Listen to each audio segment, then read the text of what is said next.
Nah, ini adalah flow yang barunya, yaitu user dia akan ke front end dia akan ke back end, tapi back end dia akan nge-send encrypted product ID. Nah, terus si back end untuk ke third party-nya dia akan dapat raw data dari third party REST API. Di sini ya yang tadi produk tadi. Terus si back end apabila butuh komunikasi dengan third party REST API untuk kayak pembelian dan lain-lain, maka si ID yang tadi udah di-encrypt itu di-decrypt lagi gitu. Nah, ini salah satu contohnya ya, udah saya buat.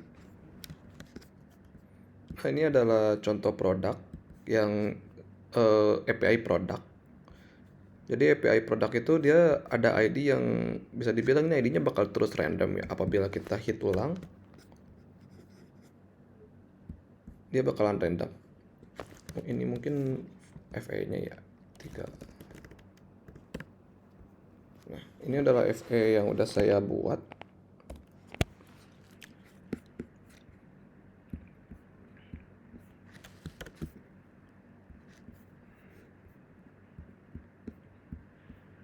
Nah, dia akan hit API produk, di mana API produk ini ID-nya dia akan terus berubah-ubah tuh. 297, kita hit lagi.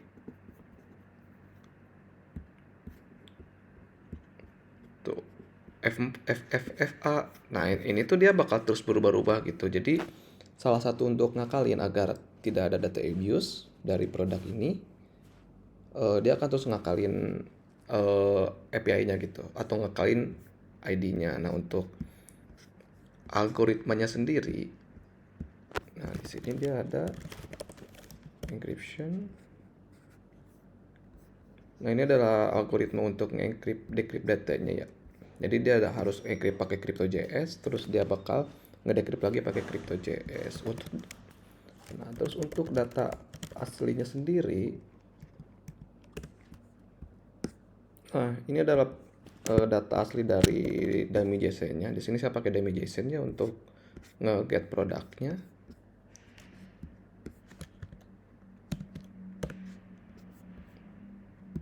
Nah, ini adalah data produknya, bisa dilihat ya sama teman-teman. Untuk ID-nya itu dia, apalagi ini ID-nya ID muda lah ya, 1. Terus next ID 2. Otomatis kita kan bisa tahu ya next ID-nya berapa ya, 3, 4, dan lain-lain gitu. Bahkan kita bisa tahu mungkin dia punya 100 produk ya, mungkin ID-nya pasti 100 gitu. Seperti itu. Oke, kita lanjut ke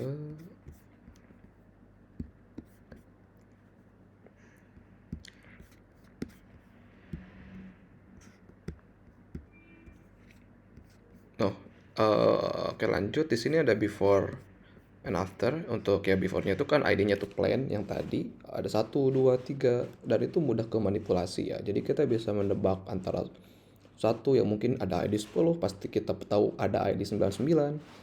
Setelah di-encrypt, kita kan agak tahu ya. Karena tadi encrypt-nya tuh setiap hit itu tuh dia pasti berubah antara ID-nya gitu. Dan itu pun setiap hit pasti beda, setiap user pasti beda dapat ID-nya dan itu lebih susah untuk dimanipulasi.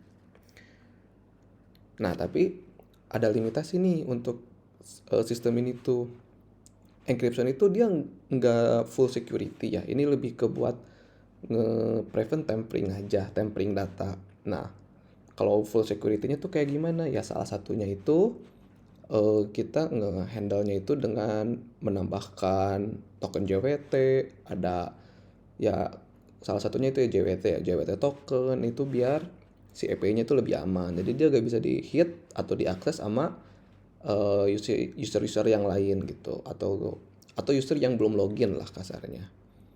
Nah, terus ada backend validation is still required karena kita tuh gak boleh percaya langsung setiap frontend itu ngehit data ya, atau ngehit API. Kita butuh yang namanya sanitation field, arti si fieldnya itu atau si field yang akan mau dieksekusi itu, kita tuh butuh validasi lah. Contohnya kayak email, kita butuh ada @gmail atau @yahoo dan lain-lain. Terus kayak input phone number ya, berarti kita gak boleh dong input selain angka kayak teks atau huruf. Bahkan script itu juga kadang kan bisa di-hit pakai script gitu, nah itu tuh gak boleh. Dan yang terakhir, do not trust client input, must have sanity input before backend process. Itu yang tadi saya mention.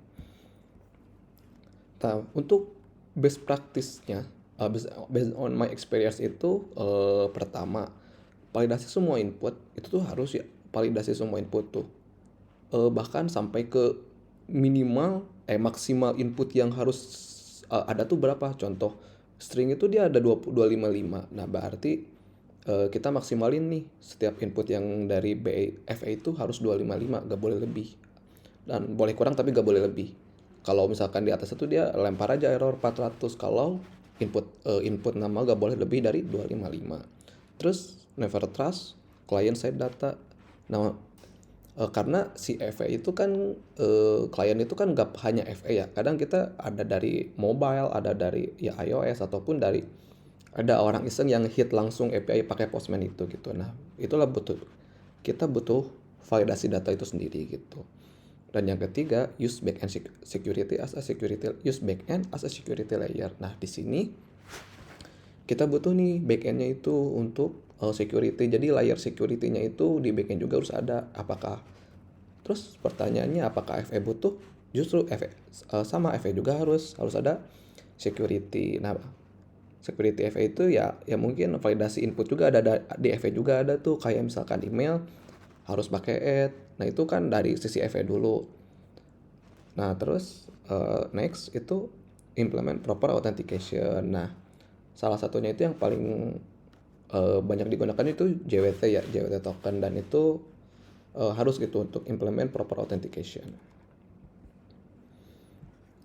Untuk conclusionnya sendiri atau kesimpulannya, client side data can be manipulated. Nah, data yang dari client itu dia harus bisa dimanipulasi lah, kayak sama pihak pentester ataupun black hacker ya, kayak hacker atau orang-orang yang iseng itu mereka tuh yang tahu tuh bisa gitu dimanipulasi. Maka dari itu kita harus protect sensitive data in API. Jadi data yang di API itu dia harus diprotek sensitivitas datanya itu, kayak misalkan KTP, data KTP, nomor KTP, nomor KK ataupun ID produk kayak tadi dan lain sebagainya yang emang data itu penting gitu. Terus yang terakhir, security must be handled in backend frontend. Nah, security itu gak hanya di backend tapi frontend doang juga, frontend aja juga harus diimplement tuh untuk security-nya. Karena kalau gak kayak gitu, misalkan frontend jebol, backend jebol, dan ya terjadilah data leak yang sering kita lihat sampai sekarang gitu.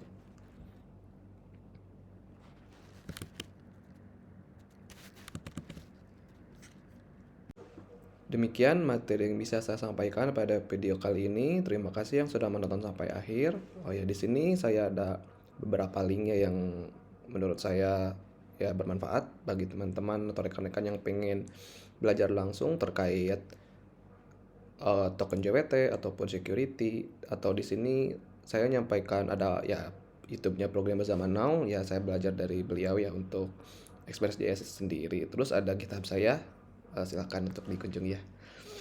Terima kasih.